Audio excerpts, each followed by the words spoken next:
Families and friends of It's hostages getting hit the streets screwed after up Hamas releases a when disturbing you video gotta of a cut the hostage. foil out of And a after can 2 of weeks of no coffee attacks, the Houthis say they are instead of at it being able again. to pull this Jason little Terry tab. reports. Couldn't get it.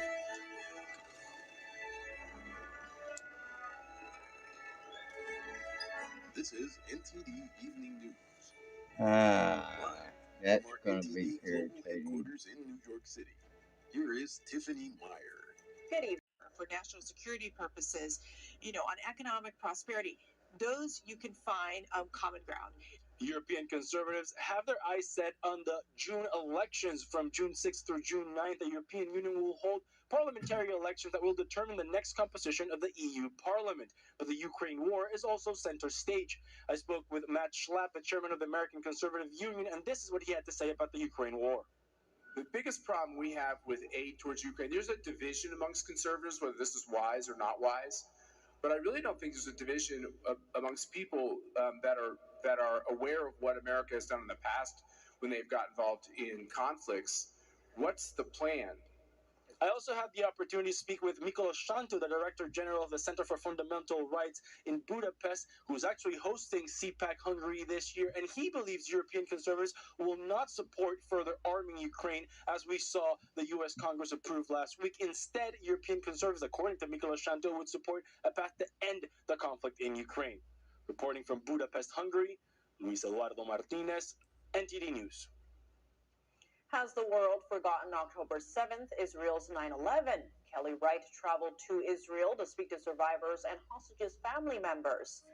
They vow never to forget as they combat anti-Semitism and fight for freedom. Watch Hope for Israel, an NTD News primetime special on Friday, April 26th at 10 p.m. Eastern here on NTD. Boeing badly hurt but still breathing. Its massive losses were lower than analysts' expectations. NTD's Virginia Gibson has the details on Boeing's latest earnings. To look for so they don't fall for it. I mean, this goes back, this communist takeover started with the universities in terms of education. And then the the colleges of education were overtaken by 1992.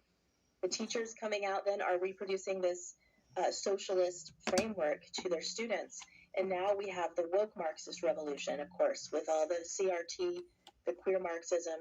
But then we also have the social and emotional learning that is specifically, it's using Maoist brainwashing techniques to take the Judeo-Christian as the foundational ideology of our children, delete that, insert woke Marxism, DEI, diversity, equity, and inclusion, as the new foundational ideology of our children. This is setting them up to embrace Marxism, and we just simply can't allow this to happen. We've seen a lot of parents bring forth much pushback to that type of ideology and that CRT and so forth. What should parents do to protect their kids? Well, I mean, I have a 9-year-old and I homeschool him. I know that not everyone can homeschool, but at the very least, parents need to become very, very aware of these agendas and to be able to explain them to their children and to inoculate their children against these influences. But pulling them out of the schools is even better. We also have to be aware of our churches that have been infiltrated. And this infiltration, in the Soviet Union, they infiltrated the churches with KGB agents that went in posing as clergy and rose up within the ranks of the churches to change the churches from within. A similar thing has happened, not with KGB agents necessarily, but with avowed communists beginning over a century ago. And we need to root these Marxist ideologies out of our churches as well. Wow, Julie, yeah, I'm so glad that you're able to bring a light to that. And I will point out that PolitiFact had the article that was alleging that Chinese communists have grabbed control of U.S. entertainment and movies, and it gave them a pants on fire rating for that claim, saying that it was false. But, of course, we here at NTD put out the documentary Hollywood Takeover, exposing the CCP's influence in Hollywood and how it's distorting American minds there. So is there a way to bring more awareness to this issue, and how important is it? I mean, it's crucial. If we're going to save our country, we have to save our culture. And if we're going to save our culture, we have to get rid of these Marxist ideologies from overtaking our culture, whether it's the media, education, or the schools, and the war on the family as well. People need to become aware. probably a lot of your viewers are aware, we need to wake up our family members and our friends. I hope that Beneath Sheep's Clothing will be a tool that people can use to do that, to awake people and awake themselves further. Well, thank you so much for your time today. Julie Beeling, writer and producer of Beneath Sheep's Clothing. Thanks so much. This updates from the financial world. Let's go to the airlines first, Don. Yep. First update is on Boeing. And what that's about is apparently a labor complaint reveals allegations that Boeing actually retaliated. Convicted of another rape in Los Angeles in 2022. Weinstein's critics note the ruling is based on legal technicalities and not an exoneration of Weinstein's behavior. The University of Southern California announced restrictions at its campus following a large anti-Israel protest that ended with nearly 100 arrests. NTD's Christina Corona has more from the university. We're here in University Park, down the street from USC, where hundreds of pro-Palestinian protesters crowded the school yesterday, resulting in 93 individuals being arrested for trespassing. Demonstrators, including many who were unassociated with the university, set up tents and demanded an end to the war in Gaza. Tensions rose when campus police requested removal of the tents, which violate campus regulations. Officers in riot gear dispersed the crowd following a 4 p.m. order. No injuries were reported. The university is a private campus, and the group had been violating some of their orders, and it was a trespass at that point, and we assisted with those. USC's Department of Public Safety responded by announcing campus closure on X. The protest on the UPC has ended. However, the campus remains closed until further notice. Students, faculty, staff, and people with business on campus may enter with proper identification. One resident said, I noticed right away that how important it is that we American citizens, voting citizens, raise our voices in demonstrations, especially when it comes to our government funding countries that are in need a lot of weapons. While visiting the campus, he observed the heightened security. The campus was not that filled with students. Students were running around. I noticed immediately I was in eye contact with a security officer across the crossing, 100 meters away. And he already noticed that I'm not a student from USC campus, and I was asked for my ID, and of course I showed him my ID, and it was no trouble. This demonstration comes after the university's controversial decision to exclude pro-Palestinian valedictorian Osna Tabassum from speaking at commencement due to allegations of anti-Semitism. The school cited concerns for her safety and expressed the need for prioritizing community protection over freedom of expression. Following the heated protest, USC announced Thursday their main graduation ceremony, which brings in 65,000 friends and families, will not be held. The school plans to release more details about commencement no later than April 30th. Authorities said anyone arriving on campus will have to show proper identification. The LAPD said patrols will be visible around the campus Thursday and Friday. Christina Corona, NTD News, Los Angeles. Protesting the university's handling of anti-Israeli protests. Protesters were holding a banner saying it doesn't end with a ceasefire. Here's what one had to say. Immediate ceasefire, of course, but the ultimate solution is you can't oppress a people. It's ungodly, and God warns us that if you'll do such a thing, it will bring to catastrophic results by doing such an injustice. He argued that current anti-Israel protests are anti-Zionist instead of anti-Semitic in nature, but the World Jewish Congress identifies anti-Zionism as the latest form of anti-Semitism. It says anti-Zionism is used as a tool to ignore blatant anti-Jewish hatred and often leads to violence. Families and friends of hostages protested in Israel today after Hamas released a disturbing video. Meanwhile, after 2 weeks without incident, Yemen's Houthi terrorist group says it's resumed its attacks in the Red Sea. NTD's Jason Perry has the latest and a warning. This report contains footage that some viewers may find disturbing.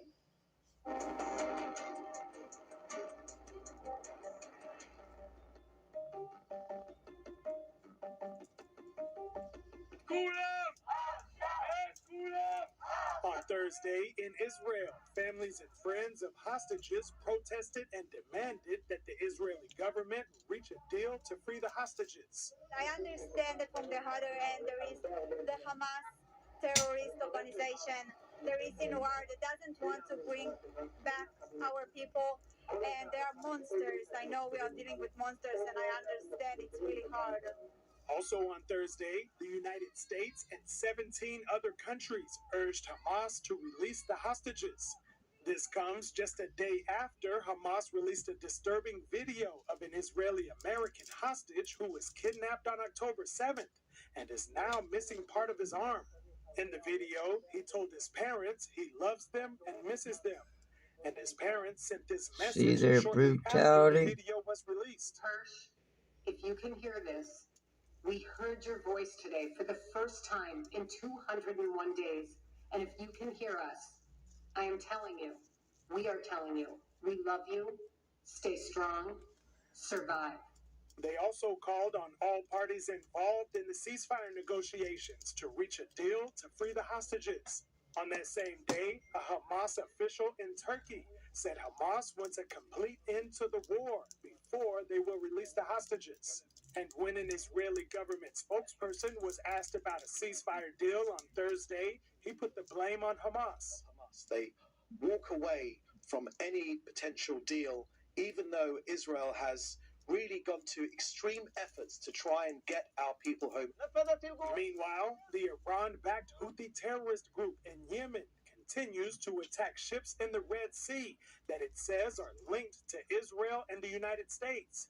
However, most of the ships targeted by the Houthis have had little or no When direct Israel is connection looked to either up, country. surrounded And by after 2 enemies, weeks look of no up. attacks, the terrorist group on Wednesday reported attacking 2 American ships and an Israeli vessel. The Houthi terrorist group says it will continue its attacks until Israel ends the war in the Gaza Strip. Jason Berry, NTD News. Coming up, 25 years since a peaceful appeal in China. Falun Gong practitioners are seeking deportations of illegal immigrants. This includes a surprisingly high number of Democrats. Details when we come back. Landslide, as he put. Former Trump attorney Rudy Giuliani was indicted in Arizona yesterday for allegedly seeking to overturn the results of the 2020 presidential election in the state. He's among 18 people charged with illegally claiming electoral votes for former President Trump. NTD's Jeremy Sandberg has the story. An indictment unsealed Wednesday accuses Giuliani and other Trump allies of attempting to pressure election officials in several states to overturn the election won by President Biden. The papers also list, quote, a former U.S. president, a likely reference to Trump, although he was not indicted. The indictment names 11 defendants and redacts the names of 7 others. The Attorney General stated the names would be made public once all the defendants had been served. The indictment says the named defendants acted as pro-Trump fake electors from Arizona. Maricopa County. In 2020, the 11 Republican What's going electors said on they were there? duly elected in a fair process. They said the votes they cast were procedural votes. The social media space. Google wouldn't be allowed to purchase it because of their control over search and YouTube. Microsoft, people could talk about that being a potential buyer, but they already have ownership in LinkedIn. They're already a tech company. They have their AI that they're into. So there's very few companies and really no individuals who would have the financial power to be able to purchase TikTok, even in the U.S., which we're still going to be talking about a 40, 50, 60, 80, $100 billion purchase. In terms of companies that could, Amazon probably is out as well because of AWS. So we might be looking at a Walmart or a McDonald's. And that just seems like it would not be part of a portfolio that they'd be looking to have. All right, thank you so much for your time today, Andrew. Thank you. Stock price. So this is according to a letter made public today, and it's from Devin Nunes, the CEO of Trump Media. What the letter says is that just 4 market participants are responsible for over 60% of the trading of the stock. So Nunes suggests that there are signs of what's called naked short selling. It's when someone sells shares that they do not own or have not borrowed. However, on the other hand, some analysts seem skeptical. One of them saying that the stock is overvalued and is almost for certain to fall in price. You know, since peaking at $66 in late March, Trump Media's shares price has lost more than half its value here. And now let's go to Boeing. Badly hurt, but yet still breathing. Its massive losses were lower than analyst expectations. NTD's Virginia Gibson has the details on Boeing's latest earnings.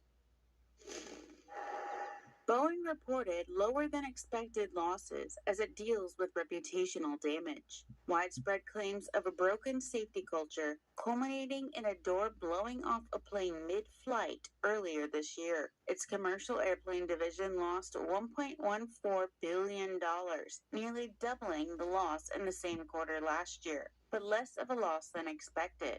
CEO Dave Calhoun began Boeing's earnings call by immediately addressing the crisis. I will direct my comments toward the dramatic actions we've taken since the Alaska Airlines accident. We held quality stand-downs across all of our production lines in BCA and sought the advice and counsel of more than 70,000 employees to improve our factory disciplines and adherence to our quality standards. All in all, we collected over 30,000 ideas. Calhoun says though he's stepping down by the end of the year, he is committed to making sure everyone is 100% confident in Boeing. New safety protocols and inspection standards are affecting production, but he expects things to ramp back up. While this effort will slow our recovery timing, we are now seeing these proof points that give us confidence that we'll begin to stabilize and improve performance moving forward. This comes amid accusations that Boeing retaliated against workers who insisted on higher safety standards. The workers wanted to reevaluate the engineering work on 777 and 787 aircraft. They alleged Boeing pushed back and gave them negative performance reviews. In an official statement, Boeing says it has zero tolerance for retaliation and found none after investigating this incident. Virginia Gibson, NTD News. Yeah, one day, GDOT's going to get around to fixing this sidewalk on Moreland Avenue. I mean, this thing's 100 years old. All the way up to the yonder Starbucks. It's 522 Moreland Avenue.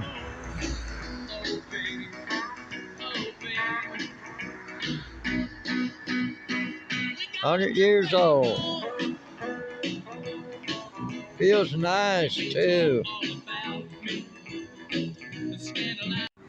Y'all can hurry up any time you want to and finish it. If you're done, well, you're not done.